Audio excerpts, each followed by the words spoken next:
Mais c'est qui lui en fait? C'est qui? 5 Europa League, on est où? On est en championnat pour que tu gagnes les Europa League aussi facilement avec 3 clubs différents en plus. 2 clubs espagnols, un club anglais. Ce soir, il y a 1, 2, 3 classes d'écart. Des buts masterclass. Il les a éteints. De toute façon, on connaît Unai Emery en Europa League, on a senti la sauce venir et l'intelligence artificielle aussi. Elle a envoyé 61% de victoire pour Aston Villa, bien plus de la moitié. Donc voilà, c'était quasiment une formalité. Et sur le rinté, ça s'est traduit. Victoire 3-0. Voilà, les probabilités de l'intelligence artificielle montent rarement. Et ce soir, encore une fois, c'est juste. C'est quand même une intelligence artificielle qui se base sur des millions de données. L'attaque, la défense, les face-à-face, la forme actuelle des équipes, etc. Donc forcément, ça se trompe rarement. Et là, quand il y avait le facteur Unai Emery en plus de cette équipe qui avait déjà gagné 4 Europa League, tu savais comment ça allait finir en réalité. Tu savais. Beaucoup trop de joueurs d'Aston Villa qui me choquent et qui m'ont encore choqué ce soir. Les Onana au milieu de terrain, les Tillmans qui ont mis un but de fou. Même l'attaque. Mais ce mec-là, Buendia, c'est quelque chose.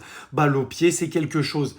Déjà, le but qu'il met juste avant la mi-temps, j'ai vu la frappe partir, j'ai dit non, elle va pas aller dedans. Elle finit dedans, c'est un délice.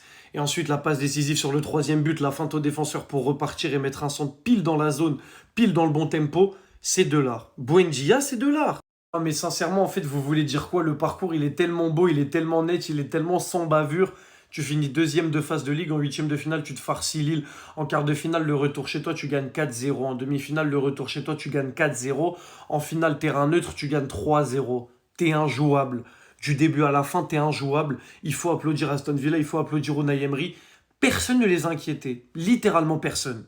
Et bah voilà, c'est reparti. On connaît enfin la première potentielle recrue du Real Madrid. Avant ça, je tiens déjà à vous informer que Nico Paz, le joueur du Real Madrid qui évolue du côté de Como, a reçu le trophée du meilleur joueur de Como cette saison par les Ultras de Como. Carrément, on peut voir à quel point il est devenu le chouchou des fans. Et d'ailleurs, au moment où je vous parle, son club est actuellement en conflit avec la sélection argentine. Tout simplement parce que Como veut que Nico Paz joue le dernier match de Serie A, alors que l'Argentine, eux, s'y opposent. Ils veulent le reposer pour la Coupe du Monde. Et je rappelle en plus de ça que Nico Paz ressent des douleurs au genou. Il est même dit que l'Argentine a envoyé un médecin à Como pour l'examiner. Et en ce qui concerne son potentiel retour au Real Madrid, selon Fabrizio Romano, Nico Paz attend de savoir quels sont les plans de José Mourinho concernant son rôle et son importance dans l'équipe. Donc là, maintenant, tout dépend des plans de José Mourinho. José Mourinho qui d'ailleurs souhaiterait recruter beaucoup plus de défenseurs. Comme on nous dit ici, le Real Madrid cherche déjà des défenseurs et des arrières droits de réserve. Les médias espagnols nous informent aussi qu'il a choisi un leader pour son nouveau projet au Real Madrid. Et pendant que tout le monde pensait à Vinicius, Kylian Mbappé ou Valverde, et bah c'est tout simplement le nom de Thibaut Courtois qui ressort. Pour moi, c'est un choix parfait. Ça évite de donner encore plus de melon à ces fouteurs de troubles. D'ailleurs, il n'y a qu'à voir la tête de Jude Bellingham pour comprendre qu'il n'aime pas trop là où il est placé. On termine les aimants avec la recrue numéro 1 que réclame José Mourinho. On nous dit qu'il veut absolument recruter le capitaine du Sporting Morten,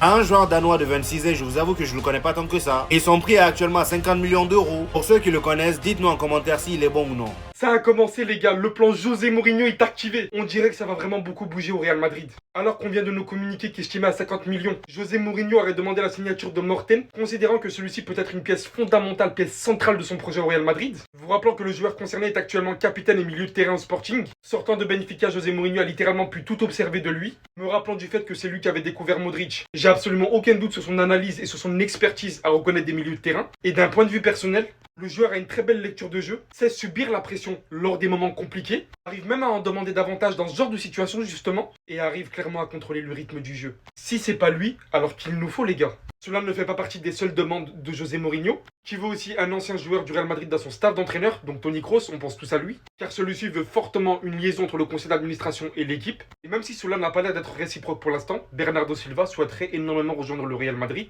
tout comme on a fortement eu des échos pour Rodri récemment.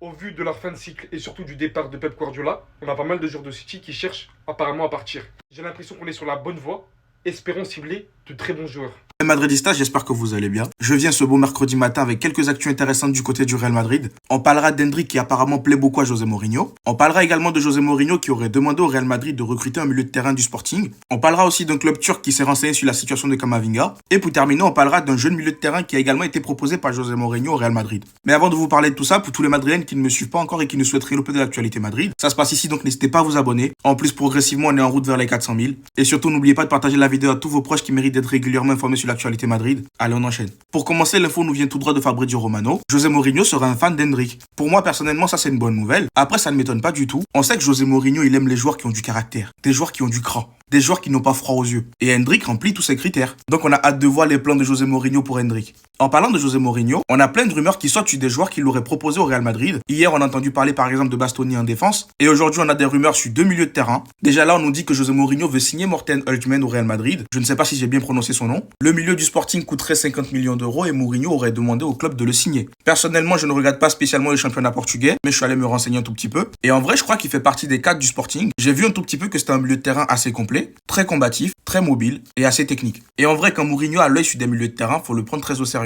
Et d'ailleurs, Morten n'est pas le seul nom qui est ressorti. D'autres sources hier soir disaient également que José Mourinho a mis le nom de Matheus Fernandes sur la table et son prix pourrait atteindre environ 55 millions d'euros. Alors c'est pareil, je suis allé me renseigner un tout petit peu sur le profil. Matheus Fernandes c'est un milieu offensif et c'est là qu'il y a un problème. Là, on va avoir plein de milieux offensifs au Real Madrid. On a Arda Güler, on a Bellingham qui peut être milieu offensif et on a Nico Paz qui va probablement faire son retour au Real Madrid. Après, c'est peut-être un profil assez polyvalent, mais dans tous les cas, apparemment, José Mourinho proposerait plusieurs noms et à la fin, il verra avec le Real Madrid qui ramenait pour de vrai. Et pour terminer, petite mise à jour sur le dossier Camavinga au Real Madrid. Selon certains journalistes turcs, Galatasaray a pris des infos sur la situation de Camavinga, mais il n'y a pas d'offre pour le moment. On le sait tous, l'avenir de Camavinga au Real Madrid est très mitigé. Le joueur lui-même dit qu'il a envie de rester. Le club, quant à lui, n'arrive pas encore à se positionner. Mais une chose reste sûre, plusieurs clubs sont intéressés par le profil de Camavinga. Maintenant, reste à voir d'ici la fin du mercato ce qui se passe. Après, laissez-moi encore vous dire que tout va dépendre également du projet de José Mourinho au Real Madrid. Mais sinon, voici les quelques actus du côté du Real Madrid de ce mercredi matin. Dites-moi ce que vous en pensez dans les commentaires. Et surtout, pour ne rien louper, vous savez ce qu'il vous reste à faire. Abonnez-vous. Les gars, vous avez suivi la vidéo. Aston Villa qui remporte l'Europa League aujourd'hui. Félicitations. José Mourinho qui compte recruter un joueur, un milieu de terrain de Sporting. Alors, ça va aller. Je pense que le Real doit, cette saison, la saison prochaine, ça doit donner quelque chose. Encore pour ça. Je pense que Nico Paz aussi fera probablement son retour à Real Madrid. Et nous avons Audrey aussi qui fera, qui compte toujours venir au Real Madrid. Donc c'est tout. Donc abonnez-vous, likez, vos avis dans les commentaires.